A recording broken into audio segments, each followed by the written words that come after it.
hasn't got much honey in it yet.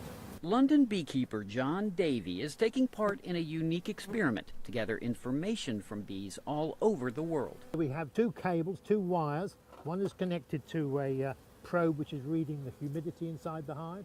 One is to read the temperature inside the hive. These things are all critical throughout the season. Other probes monitor the sounds of the hive and send all that information into a giant cloud computing system designed by the technology company Oracle.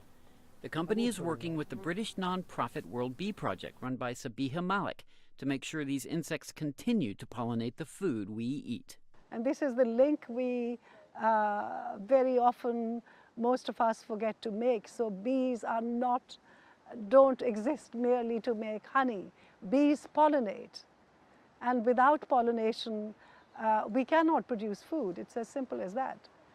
All of the information gathered by the sensors is analyzed by artificial intelligence in order to learn how to identify healthy and unhealthy hives. John Abel is with Oracle.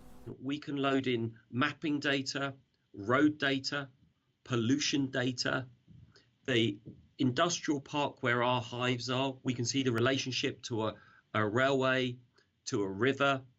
All of this gives an indication of the hive's ability to be sufficient and healthy in the context of an area.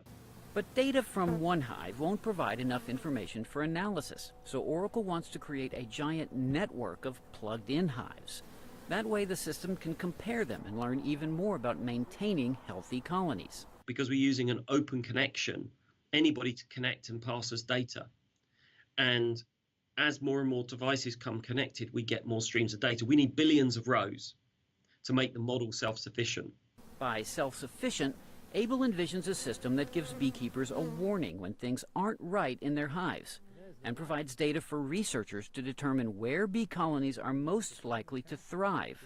And thriving beehives means more food. They could take the data that we've got and understand how they can build a biodiversity ecosystem that allows better pollination to mean that they create more food for their own country or their own neighborhood, or even for the world. The bee monitors are relatively cheap, Abel says, inviting beekeepers who want to hook their hives up to the system to just get in touch.